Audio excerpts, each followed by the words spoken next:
Historias reales de vampiros. Cualquier persona que viva donde haya películas y televisión debe de saber lo que es un vampiro. Esos seres de leyenda que son difuntos vivientes. Una persona que, aunque fallecida, sigue rondando entre los vivos, convirtiéndolos en víctimas de una insaciable sed por el líquido vital de cada persona, ya que el vampiro es por definición inmortal o casi inmortal. Y la clave de su longevidad es precisamente ese líquido vital de las personas. En general, el vampiro ataca a su presa de noche, cuando la persona duerme.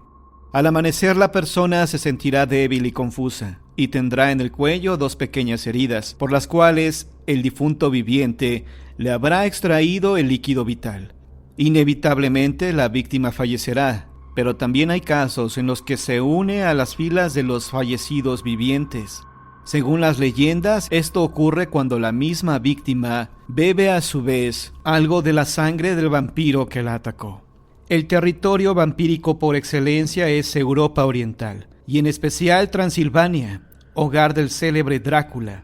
Ahí pueden convertirse en murciélagos o lobos, y realmente hay pocas armas que sirven contra ellos. Pocas maneras de detectarlos y vencerlos. Se cuenta que un espejo revela su presencia, porque el vampiro jamás se refleja en uno. También se dice que no soportan la luz del día, la vista de un crucifijo o la presencia y el aroma del ajo. También se cuenta que un vampiro no puede cruzar una corriente de agua. ¿Y cómo se le hace para destruir a un vampiro?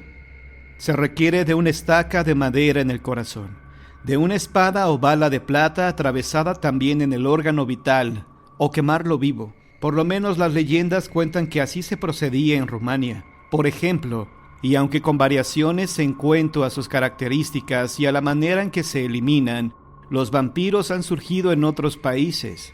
Y se dice que en la región meridional del estado de Rhode Island en Estados Unidos es donde se han reportado más incidentes relacionados con vampiros, fuera de Transilvania. Eso haría de Rhode Island no solo el estado más pequeño de la Unión Americana, sino también el más tenebroso. Se cuenta que el vampirismo aparece en Rhode Island a principios del siglo XVIII en el rancho de un próspero granjero de apellido Stukeley, quien llegó a tener 14 hijos. Su vida transcurría en paz, hasta que comenzó a padecer una pesadilla recurrente, en la cual, al pasear entre su huerto, veía cómo de pronto sus árboles frutales comenzaban a marchitarse ante sus ojos. Poco después de que comenzaron las pesadillas, su hija mayor, Sara, enfermó y falleció. Se dice que de tuberculosis. En los meses siguientes fallecieron más hijos suyos, hasta que Stukeley decidió que el huerto de sus sueños no era sino su propia familia. Uno tras otro, después de Sara, fallecieron 5 de sus hijos, y todos fueron enterrados en el cementerio del pueblo de Exeter. El elemento macabro de nuestra narración consiste en que conforme fueron enfermando y falleciendo los 5 niños que siguieron a Sara, todos comenzaron a quejarse de que su hermana los visitaba a altas horas de la noche. La señora de Stukeley también comenzó a quejarse de las extrañas apariciones nocturnas. A veces Sara aparecía en sueños, otras veces juraban aparecía como un fantasma. En todo caso, alarmado, Stukeley consultó con los vecinos de Exeter, y más de uno le señaló que probablemente su hija se había convertido en un vampiro. Entonces, con ayuda de esos mismos vecinos, Stukeley desenterró los cuerpos de sus 6 hijos fallecidos. 5 de los cuerpos ya estaban en estado de descomposición, pero el de Sara, quien había sido la primera en fallecer, aún se encontraba en buen estado. Por otra parte, relatarían testigos de la exhumación, sus ojos estaban abiertos y sus uñas y cabellos habían crecido. Y lo más increíble, había sangre aparentemente fresca en sus venas y arterias. Stukeley ya no tuvo dudas. Algún vampiro había poseído a Sara, y ella se había vuelto fantasma y vampiro a la vez. Y haciendo acopio de fuerzas e invocando ayuda divina, el horrorizado granjero extirpó el corazón de su hija, lo colocó sobre una roca cercana y lo quemó hasta que quedó convertido en cenizas. Poco después falleció un 7º hijo, pero en adelante el resto de la familia Stukeley gozó de buena salud. ¿Fue acaso tuberculosis el mal que se abatió sobre aquellos granjeros? ¿Fue un caso auténtico de vampirismo? En todo caso, la leyenda de los Stukeley es solo la primera de las muchas que hay en el pequeño estado de Rhode Island. En el siglo siguiente, en la década de 1890, tuvo lugar otro caso que involucró también a una numerosa familia, esta vez de apellido Brown. De nuevo, algún médico podría señalar que se trató de una epidemia de tuberculosis, enfermedad que aún no estaba bien definida por la ciencia médica y contra la cual no había realmente remedio. El mal era cruel y a todos parecía cruel la manera en que acababan con la vida de personas antes perfectamente sanas, que de pronto comenzaban a adelgazar y a palidecer y a consumirse entre horrendos ataques de tos. Así falleció Mary, la esposa de George Brown, y así falleció también Mary Olive, la hija mayor, 6 meses después. Le quedaban al viejo 4 hijas y un hijo, y durante 4 años no hubo más decesos en la familia. Entonces Edwin, el único varón, comenzó a presentar los temidos síntomas, y con su esposa Hortensia dejó el clima frío del norte de la costa este y viajó a Colorado, buscando el aire más cálido y los baños termales de aquel estado occidental. Pero mientras Edwin estaba ausente, su hermana Mercy enfermó y falleció en muy poco tiempo. Al volver Edwin un mes después, también decayó su salud y cayó en cama, sin que los médicos pudieran hacer algo por él. Brown ya había perdido a su esposa y a 2 hijas, y aparentemente la idea de perder a su único hijo le causó una insoportable consternación. Al igual que Stukeley, más de un siglo antes, Brown consultó con expertos locales, y de nuevo surgió el tema del vampirismo. De nuevo habría una exhumación en el cementerio de la ahora ciudad de Exeter. Esta vez se llamó a un médico, el Dr. Harold Metcalf, el examinador médico del distrito, y una helada mañana de marzo, George Brown y un grupo de amigos, en presencia del galeno, comenzaron a sacar de la fría tierra los ataúdes de las 3 mujeres Brown. Los cuerpos de la madre y de Mary, sepultados años antes, se encontraban en avanzado estado de descomposición, pero el cadáver de Mercy, fallecida más recientemente, se veía en buen estado. Para los presentes parecía que además el cuerpo de Mercy ya no estaba en la posición en la que había sido puesto en el ataúd. Entonces, a petición de los familiares presentes, el doctor Metcalf extirpó el corazón y el hígado de Mercy, y todos pudieron ver que de los órganos cayó sangre al suelo. El doctor señaló que aquello no era del todo anormal y que podía explicarse científicamente, pero para George Brown, sus demás familiares y vecinos presentes, no había duda. Mercy se había transformado en fantasma y vampiro.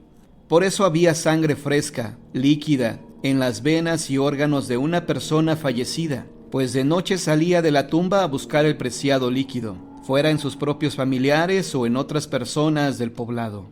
Brown tomó los órganos de su hija, los colocó sobre una gran piedra plana y les prendió fuego. Cuando se consumieron completamente, guardaron las cenizas con mucho cuidado.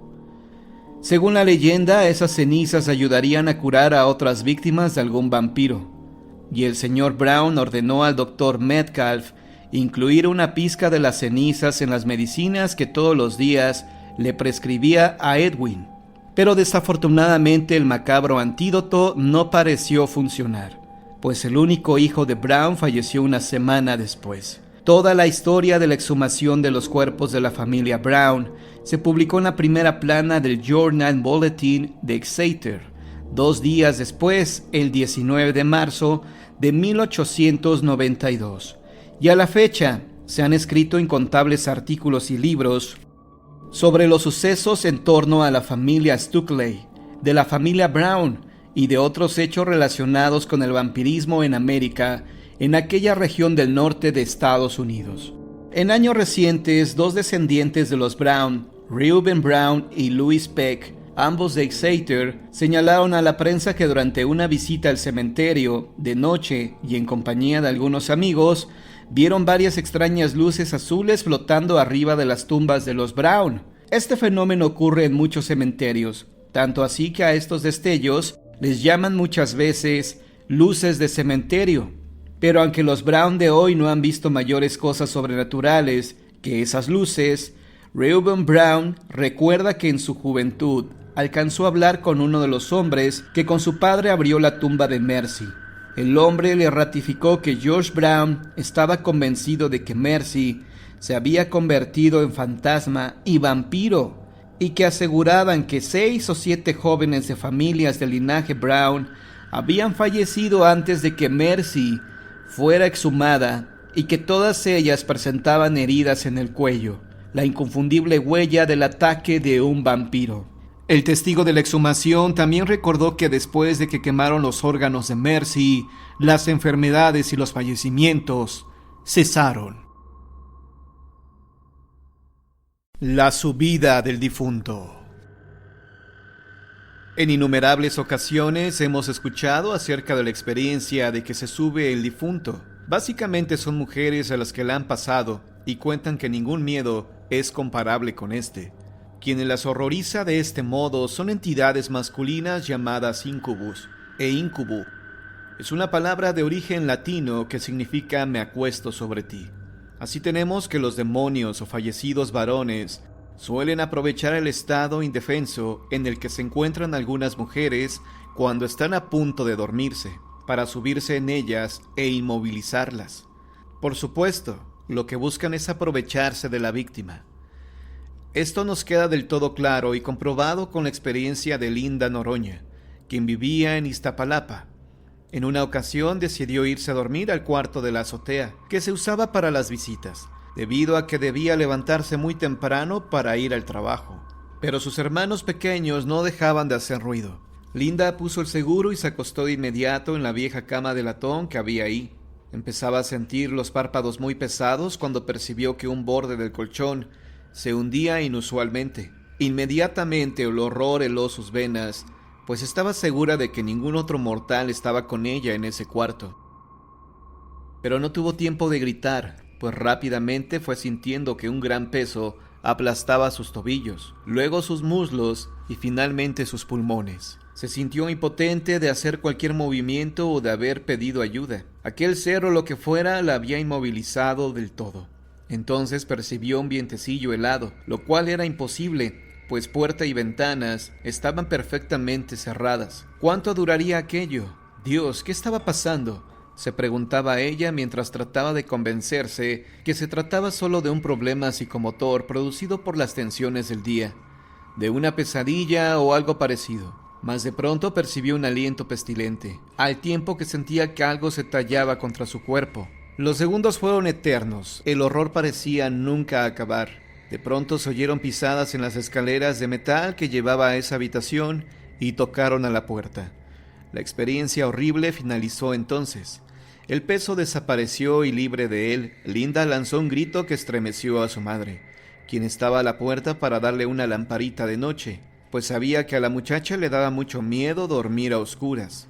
Mas aquella vez, por el cansancio, Linda no había pensado mucho en los peligros que podía albergar las sombras.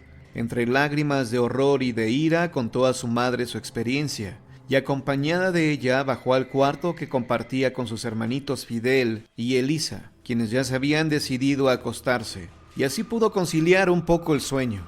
Años después, cuando Elsa cumplió los 11, el padre les asignó a ella y a Linda el cuarto de la azotea. Linda parecía haber olvidado su amarga experiencia de años atrás, y se dispuso a pasar la noche en ese cuarto elevado que se habían esforzado en arreglar para que tuviera el toque femenino y le resultara acogedor. Pero en cuanto apagaron la luz, notaron que un silencio pasmoso se había adueñado de las calles. No se escuchaban autos ni personas a pie. Ni siquiera las hojas de los árboles hacían ruido al agitarse. Muy raro también, pues estaban en pleno marzo, mes que todos sabemos que es de mucho viento. ¿Ya oíste?, preguntó la pequeña. ¿Qué?, respondió Linda, quien estaba a punto de dormirse, pero la voz atemorizada de su hermanita de inmediato le hizo recordar sus experiencias años atrás. ¿No oyes? Linda inmediatamente se incorporó y recargó la espalda en la cabecera de la vieja cama de latón. «Ay, manita, por favor no me hables de ese modo, que me haces que me acuerde de algo muy feo que me pasó por aquí». «Pero es que ni siquiera los perros ladran o aúllan. Y casi llorando la muchacha continuó. ¿Qué se me hace que va a pasar algo feo también ahora? Vámonos para abajo, Linda. Ya me entró mucho miedo. De pronto Linda saltó de la cama lanzando un chillido. ¿Y ahora qué te pasa? No estés de chistosa o me va a dar un infarto.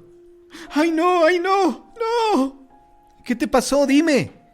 Párate, quítate de la cama. La menor brincó de pronto y se quedó parada junto a Linda, viendo horrorizada la cama antigua.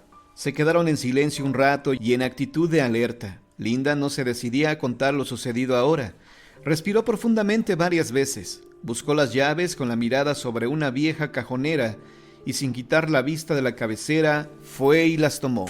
¿Qué te pasó, Linda? Es que sentí como que unas uñas se me enterraban en la espalda y me jalaban el camisón. Se encaminaron a la puerta, abrazadas, cuando escucharon que tocaban en el vidrio de la ventana que daba a la calle. ¿Pero cómo? Estaban a 7 metros de altura y la pared era totalmente lisa. Las dos se pusieron a gritar con todas sus fuerzas y salieron de ahí tan rápido como pudieron. Contaron todo esto a sus padres y estos intercambiaron una mirada de entendimiento. El señor juntó los nudillos. Esa cama la compramos usada hace muchos años, cuando yo ganaba muy poco y la familia crecía más rápido de lo que yo progresaba. Nos la vendió Ropavejero, quien nos dijo que la bendijéramos antes de usarla, pues en ella había fallecido una persona muy mala. ¿Y no la bendijeron, verdad?, preguntó Linda a su vez. No, pero ya ven, la usamos muchos años y nunca pasó nada. Pero mamá, después de lo que te platiqué hace años, ¿por qué no me dijiste nada? ¿Por qué no tiraste la cama? ¿Qué? Preguntó el papá alterado, pues se le había ocultado esta información. Entonces Linda lo refirió todo de nuevo. El padre golpeó con coraje la mesa. Nunca había creído en estas cosas. Hay que hacer algo. Debemos bendecir esa cama. Al día siguiente fueron a conseguir agua bendita en la iglesia del barrio. No había en la pila de la entrada. Así que buscaron al cura y en su oficina le platicaron lo que estaba pasando con aquella vieja cama de latón. Entonces el sacerdote les habló de los íncubos. ¡Malditos!, exclamó el papá indignado. El sacerdote entonces bendijo especialmente para ellos una botellita de agua y le pidió que la rociaran en toda la habitación. Por supuesto, debían deshacerse de la cama en la primera oportunidad. En cuanto llegaron a su casa, todos subieron directamente al cuarto de la azotea. Nerviosos rodearon la cama. El padre pensaba en que no quería deshacerse de ella. Después de todo, había sido una fuerte inversión, y hasta ahora no les había ocasionado contratiempos. ¡Apúrense! ¡Ahorita que aún es de día!, exclamó la menor de las hijas. Linda mantuvo la botella tapada en las manos durante unos instantes. Luego, como en estado de trance, temerosa de lo que pudiera suceder, fue desenroscando la tapa poco a poco. El recipiente de plástico estaba lleno hasta el tope, y como la muchacha lo apretaba fuertemente, aún sin ser destapado del todo, dejó salir unas gotitas, que humedecieron los dedos de la chica asustada. En esos momentos, su hermano empezó a gritar fuertemente. ¡Papá! ¡Mamá! ¡Vengan pronto! Los señores salieron a prisa para bajar, y la menor de las jovencitas se preguntó en voz alta. ¿Y ahora qué le pasa a este loquito? Parece que lo estuvieron ahorcando. El líquido se había ido acumulando en las manos de Linda, hasta que una gotita cayó en el colchón. Apenas recibió el líquido, este dio un respingo como bestia herida, y una serie de ondulaciones recorrieron todo el colchón a lo largo.